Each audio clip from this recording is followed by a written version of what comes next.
that policy over time. The other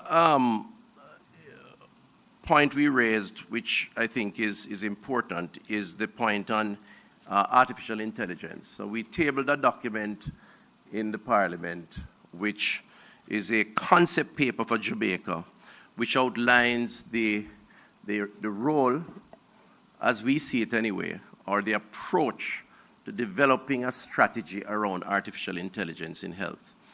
And we announced a committee that is chaired, the members here. I didn't have a chance to read who are the members of the committee because the time in the Parliament was a little limited. I think I have them here. We announced a committee chaired by Professor Ruben Pillay, University of Alabama, who is a healthcare innovation and artificial intelligence specialist. Dr. Stephen Johnson, who is at the University of the West Indies. He'll be vice chair. He's a consultant working out of my office. Professor Lloyd Waller, digital transformational governance and political communication at UWI. Professor Mansingh, who is head of the AI unit at the university. Professor Chad Rich at the University of Miami, medicine, urologist, oncology, and clinical innovation. Dr. Bruce, who is chief of staff at the University Hospital of the West Indies. Dr. Sexas, University of Miami School, informatics, health data science, population health, and digital health. Dr. Diane Campbell-Stennett, an epidemiology and biostatistician, health informatics. She's the regional technical director of the Western region. Ms. Kadian Birch, who is health policy system strengthening out of the Ministry of Health, Central Office, and Mr. Rowan Smith, who is a data analytics, cloud computing, security management, data protection member of the Southern region. There may be one or two others that we add to this committee. And the objective of this group is to use the next 12 months to look at the strategic plan that we have and align with that strategic plan what the options are for the use of artificial intelligence in achieving the objectives that we want to achieve, recognizing the demographic transition, among other things, that is taking place. So simply put, screening. We're spending a lot more time on screening as part of prevention. Currently, our Know Your Numbers will provide screening in communities where persons go from one station to the next, check their biomass index, their blood pressure, blood sugar, and so on. There are actually machines now that you walk through a tube and it gives you a full screening. There are screening technologies that allows you to screen and give some level of predictability of what the possibilities are in terms of your health profile into the future. It is that complicated and significant. The other example that hopefully may drive the point home is the issue of aging, or older population, and where they live. I mean, times are changing. No matter your age, most people want to live on their own. And they don't want their children around them. Children may prefer to be on their own, but still want to monitor their parents. There are technologies now that allows for the kind of monitoring that is necessary to allow for real-time intervention and response. These are just simple cases. I'm sure it can get a lot more complicated. I've seen technology elsewhere outside of Jamaica that does brain surgery without touching the patient. And it's high science. I won't pretend to understand all of it, which is why we have appointed this committee. But it is the future. And the point I'm trying to make is that this government doesn't just think about the present. This government is thinking ahead and preparing the population in terms of our health infrastructure and people to give the Jamaican people the best possible opportunities for life, long life, and quality of life. And that's what it is the intention of this committee is. So the AI, which we have coined a phrase, artificial intelligence technology enhanced care for health, or AI tech for short. We look forward to that 12-month work, at which point I hope to bring the teams together somewhere in Jamaica, bring stakeholders representing different interests, have a conversation over a day or two, and come out with a set of potential policy implications which will be subject to cabinet scrutiny and hopefully approval that will lead hopefully to a more resilient health system. We have done the same, by the way, for the older population, but in a different way. I've appointed the Honorable Denise Eldemire Shearer to head up a team that will look at some of the implication around aging and what needs to happen in the future. And she's an expert on that, so we anticipate some work from her. We've also looked at how do we advance in terms of addressing the leading causes of death. So there are, if you look at the profile, we lose about 18 to 22,000 deaths each year, Jamaicans. And if you look at the leading causes, the top four, which are related to cardiovascular disease, cancers, diabetes, I think there's one other. But the top four captures about 40% or so. And we have a NCD, which is all lifestyle related, by the way, non-communicable diseases. We have a commission headed by Professor Trevor Ferguson, that looks at these issues and provides advice in terms of how to advance our efforts against lifestyle-related diseases. But I think there's a need to streamline in the future to identify the top ones and to develop centers of excellence, which means what are the best policy practices, map the sort of trajectory of these diseases to determine how we intervene at what point, both from a prevention standpoint as well as from a curative standpoint, and how do we continuously stay ahead of the curve in terms of research and techniques to control, to manage, and hopefully to cauterize these conditions. And so that's also one of the futuristic approaches that we have announced and will pursue over time. There are other issues quickly, Madam Chair, before I stop, that I think appears not so significant but are very significant. One of them is the issue of the food handlers' permits. So there are about 300,000 Jamaicans who apply for a food handler's permit each year. That's a fairly significant number. It's managed through the Environmental Health Unit, and across the country, persons go to a particular location to pay, and then they are subjected to a course, and then they are awarded a permit. The challenge is people wait quite long, and sometimes half the year for a 12-month permit is spent trying to qualify for the permit. It's highly inefficient, and it's quite frustrating to entrepreneurs, many of whom are small business operators, the bar owners, the jerk stand man, or larger players. So if you have a company like I don't want to call any names, company that supplies the entire country, everyone in that facility have to have a food handler's permit once they're operating in and around the production of that food item. And it can take a while. So we have been discussing how do we adjust policy to accommodate and facilitate businesses by making it an easier process. And the Prime Minister did challenge us in each ministry to try to find ways to deal with the bureaucracy, which we have been looking at in health. And so we have come up with a set of adjustments which will be worked on over the next months, which starts with the renewal that will last for 2 years as opposed to 1. So once you get it, you have 2 years as opposed to 1 year. Introduce a bill payment arrangement, which doesn't allow you or require you to go to one location, traveling long distances in some cases. Go to any bill payment store, a simple fix, or to your bank, online payment, which seems to be simple enough and should have been thought about long ago. For whatever reason it wasn't, but there's no time like present, and we're moving towards that. Implement a bimodal modular training format to reduce certification processing time for 3 weeks to 2 weeks.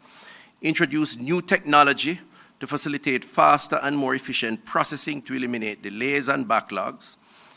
Cadre of professionally trained food handlers, so we're going to increase the staff, and the application process points, reducing wait time and enhancing delivery. So we are going to change the way persons apply for and the length of time for food handlers permits, which I think is very, very important. I spoke also about the processing of applications for drugs, both for local manufacturers as well as for distributors who import drugs into the island. It's a long process. Part of it is because it's primarily paper-based, and a lot of times applications miss the items and it has to wait a long time for return correspondence and back and forth. It's just bureaucratic. So what we have done, we have partnerships which we are going to leverage to ensure that approvals, which are subject to the standards and quality that protects our local population, so it's very important, will depend more, not exclusively, but more on what we term a reliance system, where if the drug is approved by the US Standards Agency, the UK, or the European Union, it will offer a faster response based on the additional work that we may need to do, but with some greater reliance on that system. We have also said that we will place online the application process, and if persons are not submitting the dossier in its complete form, the applications will be rejected, which immediately provides a response.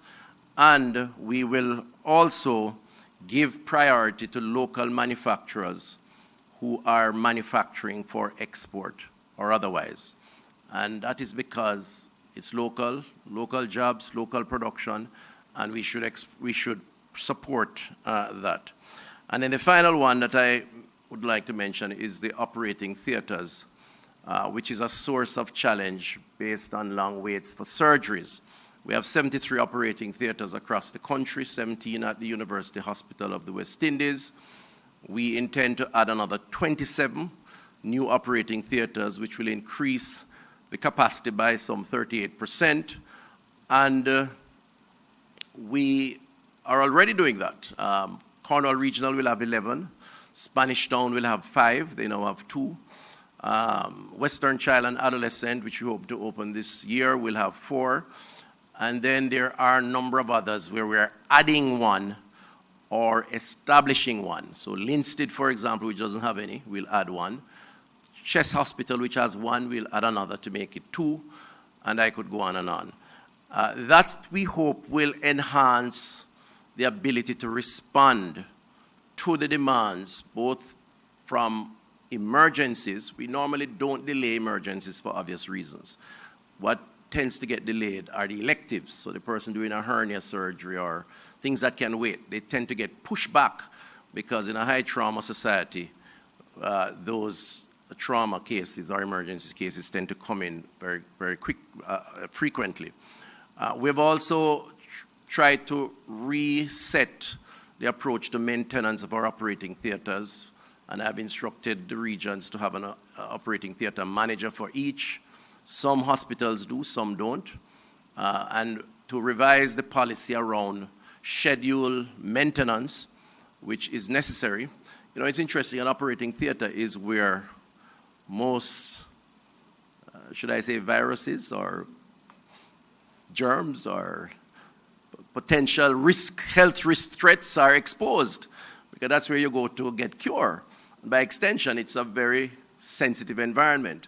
So issues like airflow and air quality and so on are very important. If the air conditioning is off by a bit, it can create contamination on the walls, and if deep cleaning doesn't happen often enough and so on, it can be a problem. So I've mandated that we have these managers, that we have a backup ventilation system. Some do, some don't.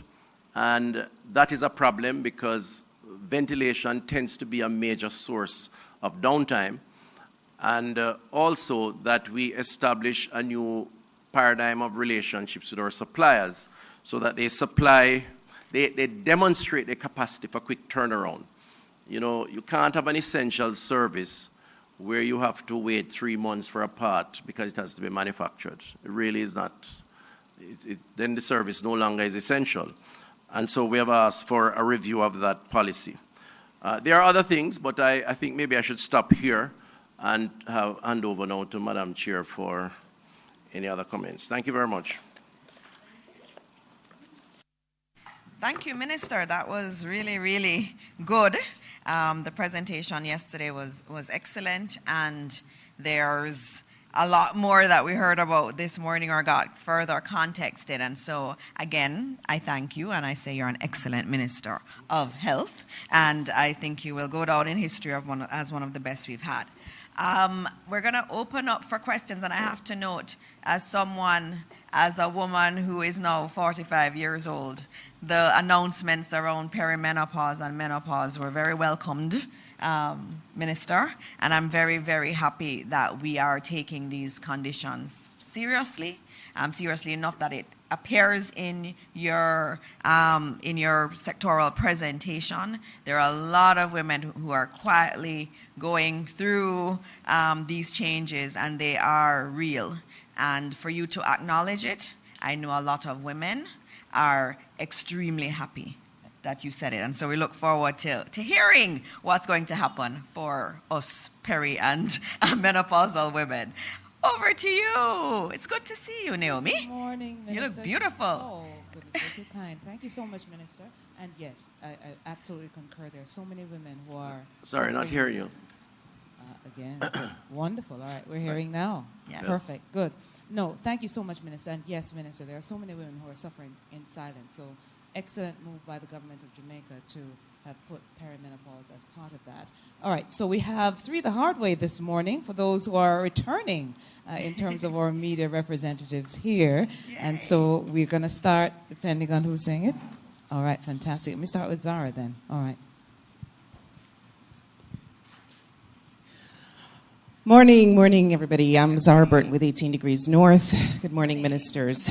I would like to start by asking 2 questions on behalf of 18 Degrees North and then 1 question on behalf of Reuters. Reuters is asking Minister Tufton, the meeting with Rubio when he came to Jamaica, I noticed you were part of the pictures. Was there any indication from the United States in that meeting regarding China's influence in Jamaica, in any sector, but particularly maritime, to try to reduce Chinese influence in Jamaica? So that was question 1, and from Reuters. 2 questions from 18 Degrees North. No. I think we may take all of them, and then we can respond. So you can go through all 3. Okay, yeah. 2 more from me. The diagnostic equipment that you mentioned, more of that has been in the health sector now than under previous administrations. Medical Technologies, from my research, has been one of those providers of equipment. Donovan Williams, the MP, has said he is a trustee shareholder of this firm. Have you satisfied yourself who the major shareholder is behind this firm? In other words, who the government continues to do business with at the Ministry of Health? If you have not, and if it's still murky, can you say if you sanction the continuation of contracts being given to Medical Technologies, given that the beneficial owner form, from my research at least as of this week, has still not been filed at the company's office to see who is behind this company? And if you know who is behind it, can you say who is the major shareholder behind it at this point? Well, first of all, the issue with China and the US, I have no knowledge of that. I was part of at least 1 meeting, but there are several others. But I have no information on whether or not any issue was raised as it relates to the relationship between Jamaica and China. I don't know if Madam Information Minister can comment on that. I'll respond on that question in relation to the Rubio meetings that we had, which were very good meetings. A lot of things were discussed. We did speak about the maritime industry. We spoke mainly about Kingston as a transshipment point. and we spoke we had some good conversations about Jamaica being a nearshoring destination, the assets that we have in Jamaica, especially in terms of our deep harbor and the wonderful developments that have been taking place at our port. And we also spoke about a relationship where we would get training from Americans who have expertise in that area. So we did talk about transshipment, but I do not recall at any point China coming up in the conversation. So what we were discussing was how Jamaica could position itself, especially as a nearshore destination for the U.S. And we've had follow-up conversations on how to take this forward. We will do some collaboration with our maritime university, which is the Caribbean Maritime University that we have here. We're actually still exploring with the U.S. Embassy team what that kind of collaboration would look like. But that was the extent of the conversations and where we are with the discussions to date. Sure. The issue of the medical technologies. First of all, I don't see it as my role as minister to investigate shareholders. There are agencies that do that, oversight bodies, the Auditor General, the Integrity Commission, and anybody else who wants so to do. My role is to ensure that a process was followed in the procurement, under the procurement rules. I have appointed a board, and that board is, in this instance, is the Southeast Regional Health Authority Board, and they presided over a process. And when the issue became a controversial one, I asked for a report on the process. And the report I had was that the process was followed. There was a terms of reference developed. It involved persons in the field, 2 neurosurgeons in this case. The advertising was done, firms bidded, an evaluation was done, an award was made, and it went to PPC. That's primarily my responsibility. And unless some other information is brought to me by a credible source, I don't have time to go and dig up at the company's office, as you are, or anybody else, to determine who is behind a company. In addition to that, the matter as I find it now is before the courts, and I believe that the courts hopefully will, which is another layer of interrogation, if you will, which everybody has a right so to do, both to defend their reputation as well as to protect their interests. Then I believe that the parties who are involved in that process, we should allow it to play out and let the chips fall where they may.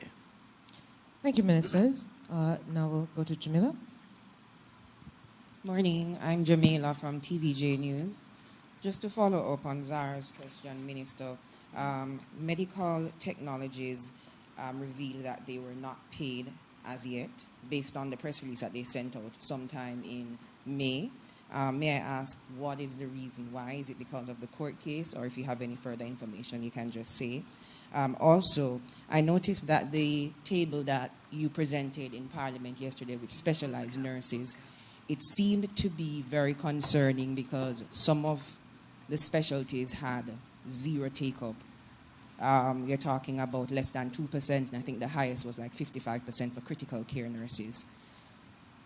To what extent is the ministry looking at further incentivizing some of these areas to ensure that you have full take-up? And I'm going to put a third question in, if I may, Naomi. Thank you. So the ministry talked about revising the visitation policies at hospitals, and especially for children, that is. You know, what consideration is being given to persons who are disabled or have special needs as well? All right, so forgive me, I'm recovering, so my voice is a little cracky. Is that what you call it? You're fine. It's not unusual for suppliers to the health system to be outstanding in terms of payment. Unfortunately. It's not something we're proud of, but it happens. So I have not checked specifically to your question whether that is a cause. I doubt it very much. I think it's the way the process works. And for one reason or another, persons are paid over time. I could check, but I don't think so. I don't think so at all. The second question about the shortages, you're referring to the table that was in this presentation. It's a serious problem. And we have said it. We need an HR plan that's going to do a couple of things, which we are doing as a government. One is to incentivize more training. One is to hire local and to retain them, because a big part of our problem is the migration, the movement, one-way movement of our specialist nurses because of economic reasons, the attractive offers they get in the US and so on. And we lose about 500 per year, I'm told. So what have we done to do that? When we assess the reason for migration, to some extent it's influenced by security of tenure. We had too many contracts. People think about retirement and what the benefits will be after they retire. Previous to compensation review, probably half of them were on contracts, so no entitlements after.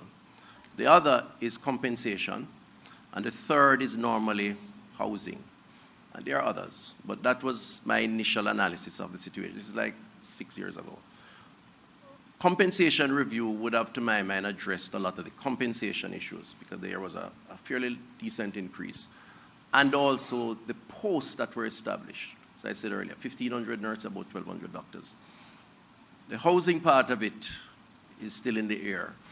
And you may recall that the Prime Minister had announced some partnerships with the NHD to look at housing at hospitals and for healthcare workers. A lot of the new build-outs that we're doing, like at Western Child, actually has accommodation for staff. So we're trying to address that component, hopefully to deal with some of the retention. Plus working conditions, of course. So a lot of the upgrades, you know, in the health centers, sorry to be long-winded, but it's interesting. In the operation refresh that's taking place now with our health centers, I insist on a couple of things. A kitchenette for the staff, a microwave, a refrigerator, a stove, which on the face of it you would think is very basic, but a lot of them didn't have that. Air conditioning for waiting area, bathrooms, running water, a water catchment system, a generator. I say if you put all of that in and just paint up the place, it's a brand new facility you have, even though it's an old facility. In all of those health centers, attendance goes up by between 10 and 20% after you have refreshed it. So it's a big place. So the basic working conditions are very important. Now, outside of that, it's the training, which is what Barwint is about, which is why we offered scholarships. 536 took up the offer, 600 were offered, and they are now training, and the list is in the book, and we're offering again this year. And hopefully we'll bond those persons to remain in the system, so it's developmental. And then the third one, which is not so popular but is going to be necessary, is to accommodate where we have gaps, just as we do with the Cuban program. And so that's why I went to the Philippines and India to look at those possibilities. Ideally, it could mean some remote support.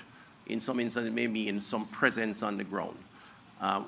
We're going to have to come to terms with a reality that with aging population, a lower than replacement birth rate, 1.9% as opposed to 2.2, migration, your population, if not controlled or encouraged, as Russia is doing it by cutting off electricity at 10 o'clock, they say. You saw that, I don't know if you saw that article, or more, you know, whatever.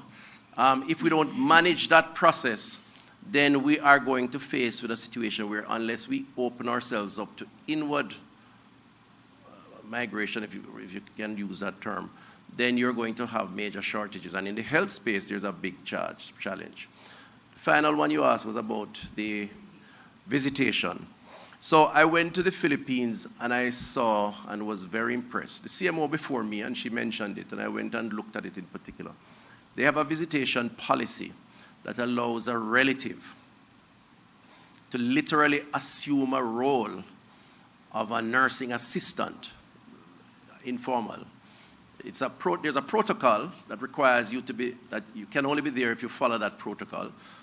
But you do actually some of the duties that the nurse would do.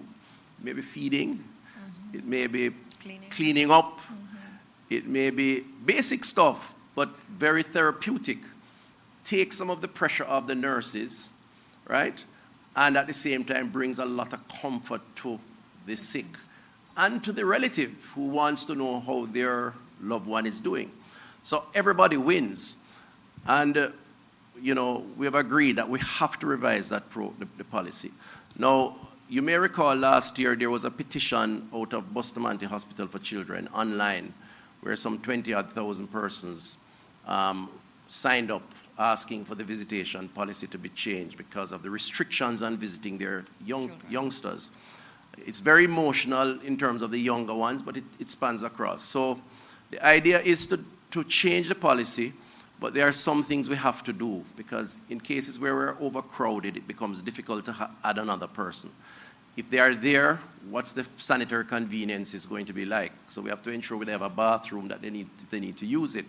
So there are some things we have to put in place and some protocols around that, which is why we're phasing it in.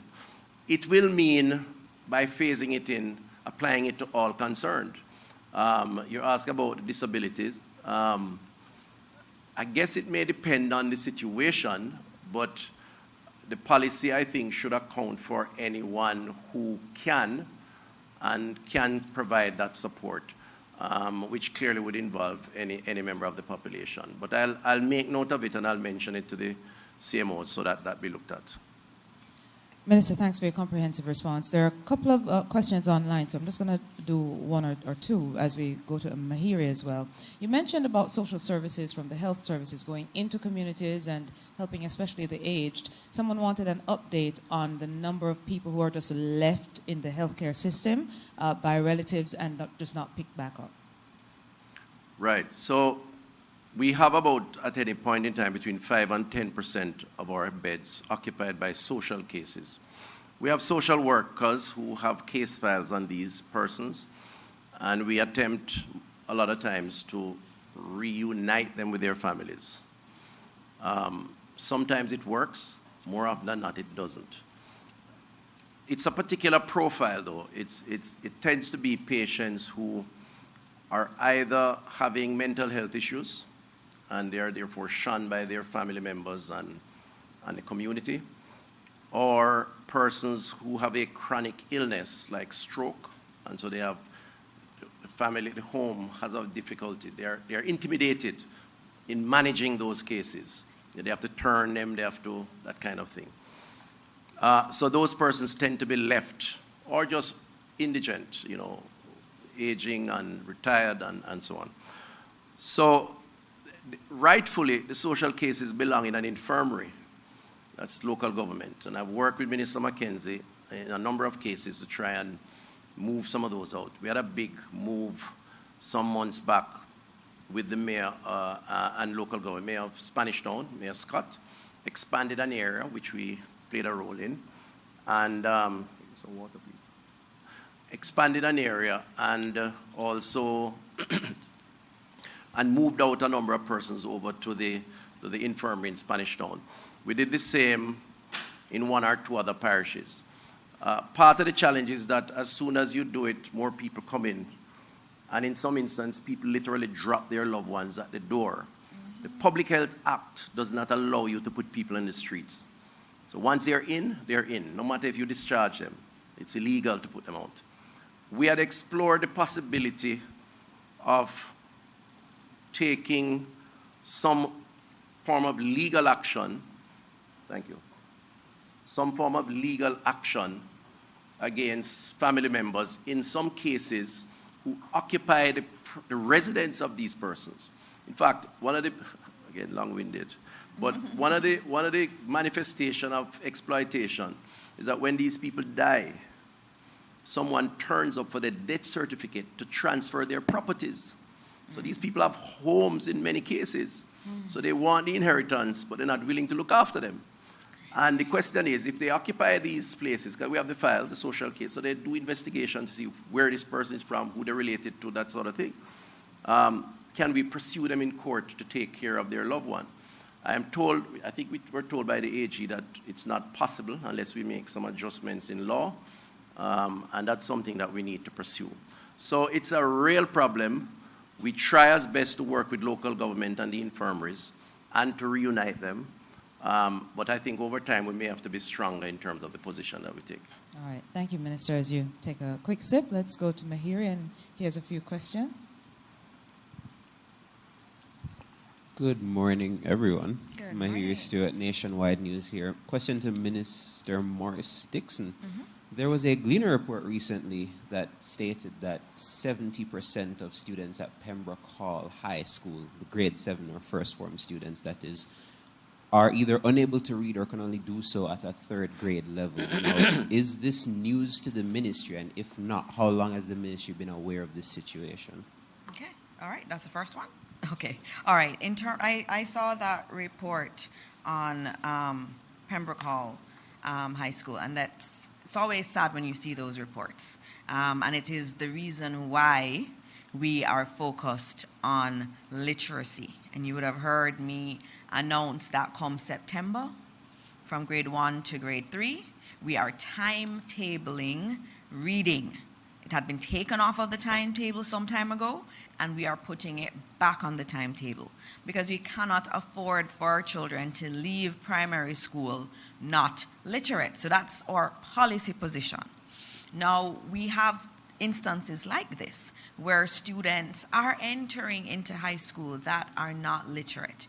And that's why we've put in some new programs. We call it the tactical approach, where we're focused on literacy in those schools that are challenged. And so our reading specialists are working with them. We're doing more interventions. And come September, for all of those schools, because we've identified the schools that have the issues, all of those schools, the children will now get breakfast, because we realize also that for those schools where we're having the challenges, the students tend to come from challenging circumstances. And so we have to be intervening on multiple fronts in order to address it. And so it's happening there, it's happening in other schools, but I'm happy that, at least in this instant, I can say that the ministry is already working with the schools to ensure that we do something about this literacy problem. And it is really a problem that we have to address in Jamaica, and that's been our goal, and it's been articulated. No child should leave primary school that's not literate. Yes, Minister, but in case of the fact that we already have evaluation exercises such as grade 3 diagnostic or grade 4 literacy and numeracy, and PEP itself, if it is that you use these tests to detect whether or not a child is literate or numerate, if it is possible for a student to go through the grade 3 diagnostic, the grade 4 literacy, and PEP and make it to high school still not being able to read or at a third grade level, wouldn't it detect, or wouldn't this be a way of detecting that there are gaps in the education system that the ministry has failed to plug up? I think there are gaps, and I think it's clear that there are gaps, because you do the grade 3 test, and that tells you what's happening in terms of numeracy. And I've been to many schools, and there are some schools that will show you, this was the result at grade 3, and this is the plan that we have put in place. And this is how we're seeing it change from year on year. And they'll tell you that they've been working with the ministry, they've been putting in intervention programs, and they're seeing success. And so we have some schools where you have leadership that is spending a lot of time on the tests, and that's going through it and doing interventions. We even had a new one, which we started last year, which was for every student at grade 5 that was seen as underperforming at the level. We did diagnostic tests for 2,000 of them last summer, and this summer we're going to do it. So all of them that we find that are underperforming will now get a diagnostic test over the summer holiday. And so there are more interventions like that that we need to do, but we also have to work with the school leadership, because we do have a board, we have a principal in all of these schools, and it's very important that we showcase the schools where they have a problem at grade 3, and you see by grade 6 it has been addressed. And what that means to me is that it can be done. and with the right leadership and with them taking the tools we have in the ministry, that we can definitely, within another 3 or 4 years, we can eliminate this problem. But it takes the board to be proactive. A board has to be proactive. And remember, all these children at Pembroke Hall High are coming from primary schools. And so the primary schools have to take that ownership too and work with us in the ministry in addressing this. And last question on this topic. I believe it's something you spoke about before. There are cases where there are students that may have undiagnosed issues such as dyslexia. Yeah. And when you see a headline like this, I think the stigma would be that these children are quote unquote not bright, when that's not necessarily the case. But in terms of making sure that students who may have learning difficulties or disabilities in that case are diagnosed, and you can say, all right, this person has dyslexia or ADHD or something that's preventing them from being literate or numerate. What is the ministry doing to ensure that these children are properly diagnosed? All right, good. And we're starting a little bit earlier than the grade 3 test. And we are training our teachers to be able to pick up issues. And what we say to them is that when you pick up any challenges, you need to encourage the parent to come into the ministry, to come in and get a diagnostic test. Obviously, that's one area that we have to improve on because there's a long waiting list for the diagnostic tests, especially at the facilities we currently have. And that's why we're building a new facility, which will be open this year, in order to do more diagnostic tests. Because I don't know if any of you have ever done a diagnostic test for a child. It is very involving. So you get the papers and you have to fill it out as parent. You have to take it to the school, and the school has the teacher has to fill out a portion of it. Then the child has to go and get assessed, sometimes over several days, and then an entire report has to be written up. So it's not a 1 hour assessment that's done. It's actually a very, very involved process. And what we have to do is to have more of those individuals who are trained in that area. And we have a limited supply here. Just like Minister spoke about his Barry Wint scholarship, what we're doing is providing scholarships for individuals who want to train in that area. The Ministry of Education has scholarships. We've also said to UE, you need to work with us in terms of delivering more people who can do the diagnostic tests, but also we need clinicians who can actually work with the children when it's diagnosed. Because if you have ADHD or you have other learning challenges, you need someone to work with you. Or speech deficiencies. We know there are probably 2 or 3 who you can make an appointment with. It's very hard to get an appointment with a speech therapist for a child. And so we have to have more of those, and we're putting our money there. We're putting in scholarships so that we can address that, because invariably, and I can see it sometimes when I walk in a classroom, I can see that there are those 2 children that are sitting over there with their eyes glossed over because they're not receiving what's happening in the class, and they have undiagnosed learning challenges. And so I take the opportunity, and I'm being long-winded like Minister, following in your footsteps, in encouraging parents to take their children to get assessed. Because the teachers have said sometimes the parents don't want to acknowledge that there may be something wrong. And it's okay. We can fix it. And I always tell parents, especially parents of autistic children, who will come and tell me their child has a bit of autism. I say, don't worry.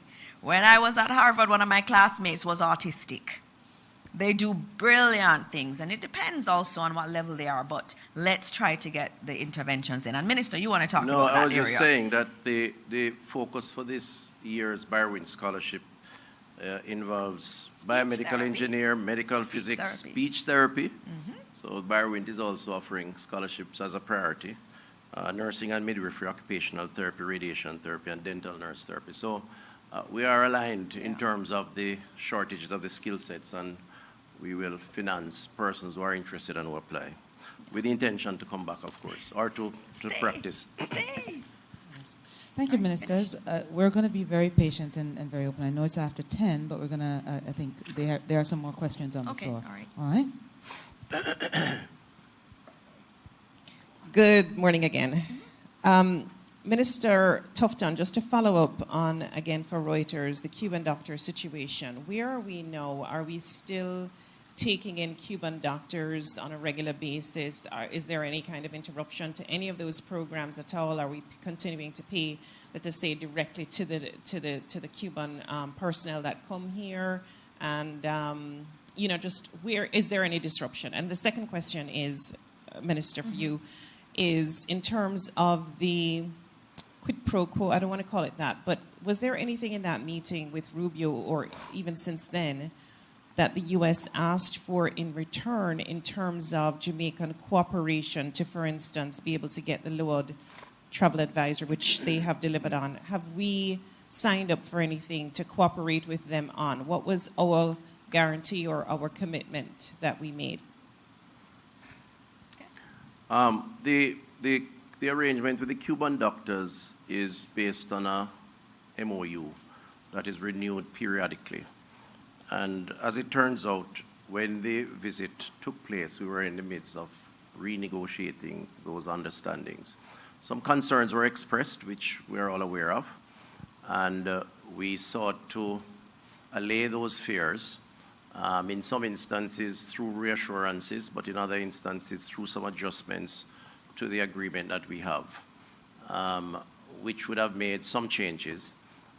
Those changes have been made. There's still some conversations taking place, but I think we're in a much better place in terms of just reassuring our partners, the U.S., of course, being the main partner, that we're complying with international rules as it relates to human trafficking and so on. So, sorry? So there are issues around passports and direct payments and so on, which we have made some adjustments in line with those issues. I don't have all the details, but I think those would have been two. How the program works is that the Cuban medical personnel, they come to Jamaica for a period of time, normally 3 years, and sometimes are renewed for an extra 2 years, so it could be up to 5. And they come in different batches. So there's always some going out and some coming in. And there are some due to come soon. And the recruitment, by the way, is done by Jamaicans. We actually send a team to Cuba and we do the interviews and select, because there are a number of issues that we need to satisfy ourselves with, including the language. So that back and forth is a continuous basis at different points in time. So there are some due to go now, or were due to go a few months back, and there are some that are due to come. So and that continues as of now. All right. The question you asked about was whether or not there was any quid pro quo in relation to that meeting with not Senator anymore, but with Secretary Rubio. And we're an independent country, we're a sovereign nation, and I don't think we go into these things thinking quid pro quo. The travel advisory change we welcomed, and we're very happy for it, and we did discuss that in the meeting. And we did, again, as we had done in the past, pointed to the statistics in terms of what has been done with the JCF and how we're having a handle on crime. We also noted that it is very rare that you see crime against foreign nationals or tourists that are here. So we did note that in that meeting. But that was a part of other lobbying that has been happening by the government. And I have to also give a lot of credit to our diplomats, and especially Ambassador Marks, who was in the U.S. for a long time, who served under both Republican and Democratic administrations and did a fantastic job of representing Jamaica. And so when we had Secretary Rubio here, we were basically just continuing along the same lines we've been continuing with, talking to Congress members, and also we had worked with other persons in the U.S. to try to explain that Jamaica is a safe place for American tourists. And so we're very happy when we did see the advisory change. And I think Secretary Rubio also pointed out to the fact that Jamaica, he acknowledged the change that has happened in terms of crime. And he also pointed out to Jamaica's assistance in relation to transnational crime and how we've put that, shone that light on transnational crime.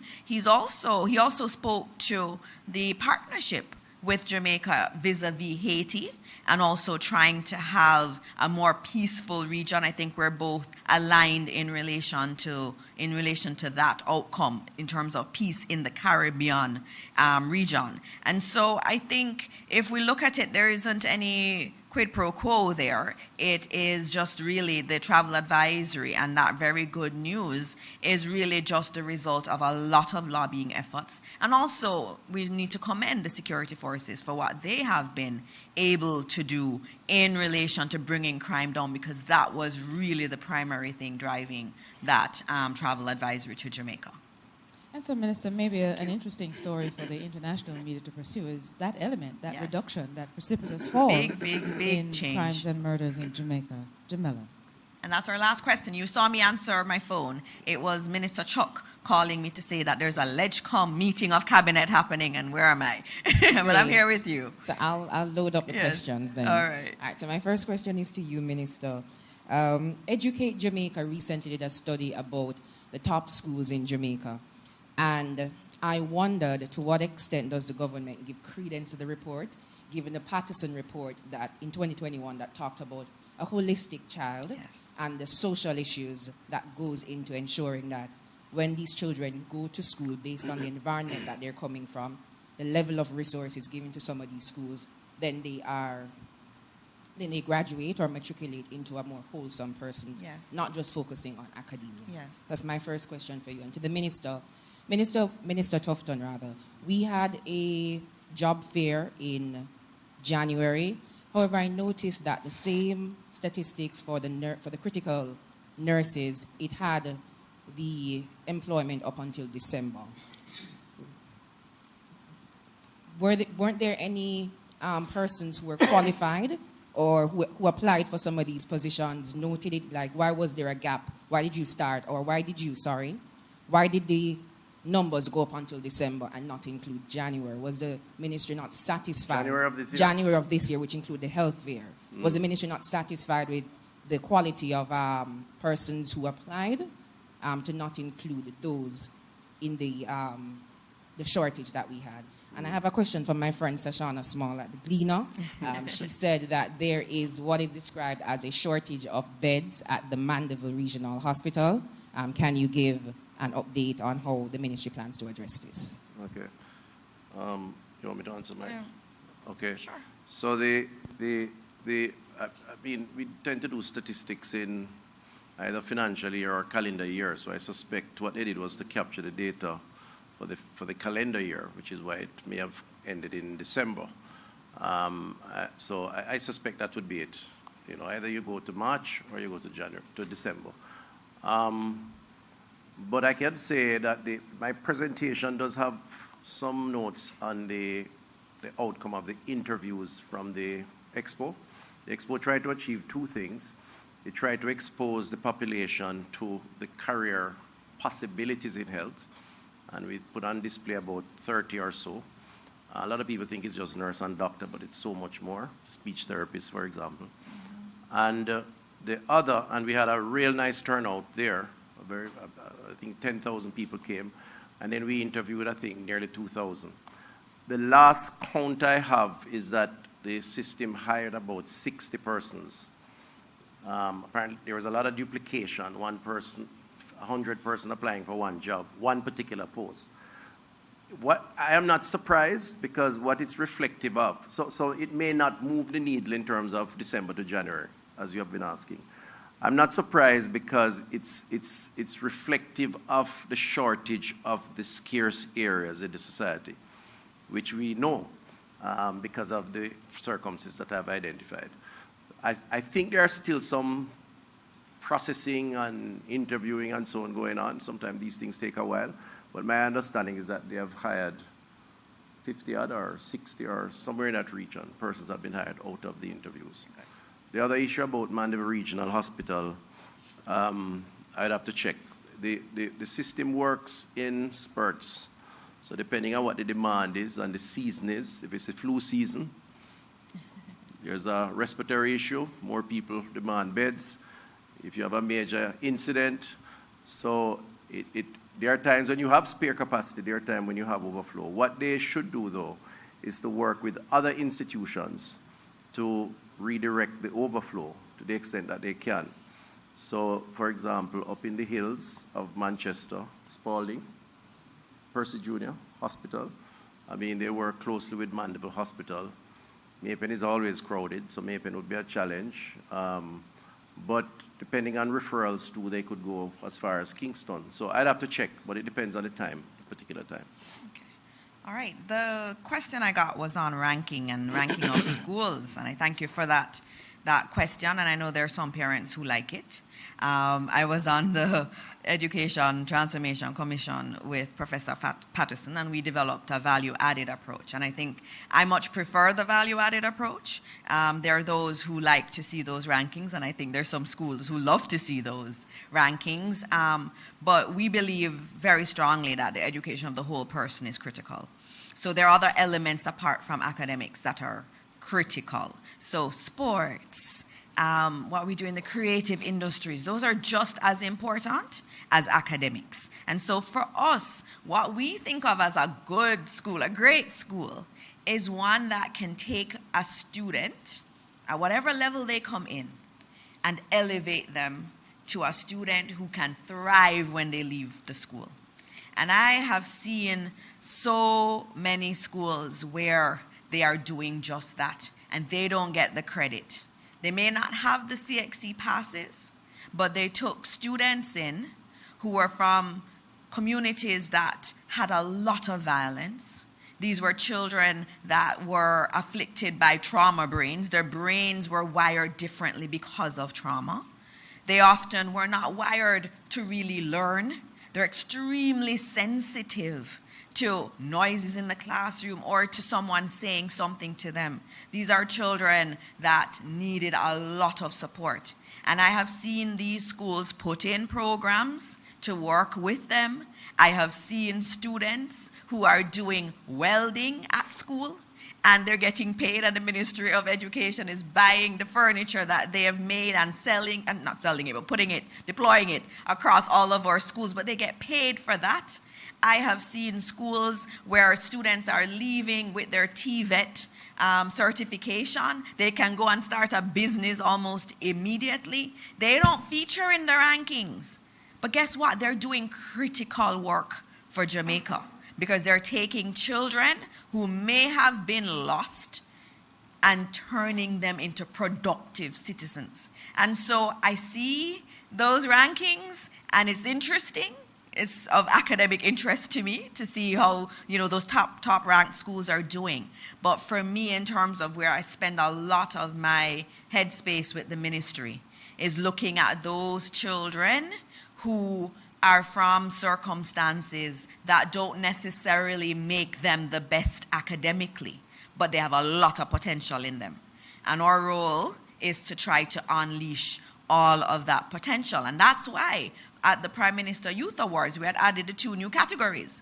We added special needs, and the chair of the selection committee is here, Fabian Brown. And we also added a TVET category because we have young people who are doing fantastic things in many areas, not just the academic sphere. And we have to say to them, there's a space for all of you. And what you're doing, even though it may not be the 12 CXCs, not sure why we now do 12 CXCs, but it's not the 12 CXCs. But guess what? You have something that is special and that Jamaica can use. And so, I welcome that, but I also welcome more value-added type rankings for our children. All right. Thank you all. Thank you, Minister Tufton. You see, they really liked having you here. I'm very glad to have had you here. And, he said a lot of things, and we're very happy to have you as minister, and we look forward to all of the things that you have said we're going to be seeing in our health system. And the good thing is when you say it's going to happen, it does happen. And so I thank you. And I remind everybody, the Barry Wynn scholarships on Sunday, you're going to see it in the newspaper, $500 million for important areas that we need in our health sector. And so thank you, Minister Tufton. And I say thank you to everybody who's been here. Thank you to the media. Thank you for your questions. Even when they were hard, we appreciate the questions. And we look forward to our next post-cabinet press briefing. And we remind everyone we are at the start of the hurricane season. We have to be more vigilant. We're doing our best in the administration. We've already deployed resources across the island. We have food being deployed now, just in case there is anything. But we're going to continue to pray for God to guide us and for God to protect this beautiful country as He always has. But while we pray, we prepare. And so until I see you next time, I say God bless. Oh, yes, the fathers. That's an important thing. Sunday is Father's Day, and there are a number of good fathers in our country. And we want to support all those fathers and encourage them. I see someone shaking their head, but they're good fathers in Jamaica. We have some that aren't as good, and we're going to work with them. But for all the fathers who are involved in their children's lives, we thank you and we salute you, and we want to see more of that in our country. And we cannot reach to the heights we want to reach without our men taking their rightful position beside our women. And so it is a two-way street. And so on Father's Day, I say to all the fathers who are watching, happy Father's Day to you, and hopefully your children will treat you very well on Father's Day. And so as we end, we say God bless Jamaica, land we love, and we say thank you for continuing to choose Jamaica. Right, we're out.